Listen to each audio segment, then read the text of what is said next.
What is God telling you? He's telling me to go forward instead of backwards because backwards is the right way. Forward is what God is telling me to put my mind to.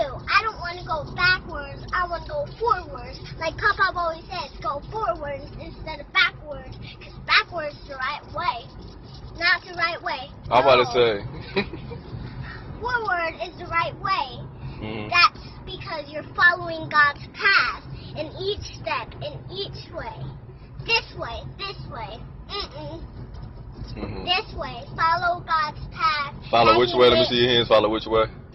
This way. Okay. Forward. I see. All right. I just want to show the people Because what if you go forward, you're following God's path.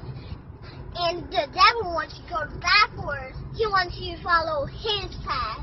Okay. And I don't want that. I want to follow God's path. Is what's just going forward and forward. Amen. Amen. That's the message for the day. Yeah. All right. God bless you.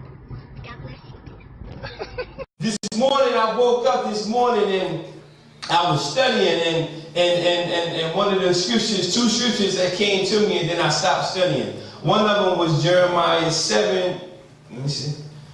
One of them was Jeremiah 7:24, and it said, "Yet they did not obey or incline their ear, but followed the counsels and the dictates of their evil hearts. And they went backwards and not forward." Everybody say anywhere. Anywhere. But backwards. Say anywhere. But backwards. Another scripture right behind that was Jeremiah 15:6. He says, "You have rejected and forsaken me, says the Lord. You keep going in reverse." Say anywhere. Anywhere. But backwards.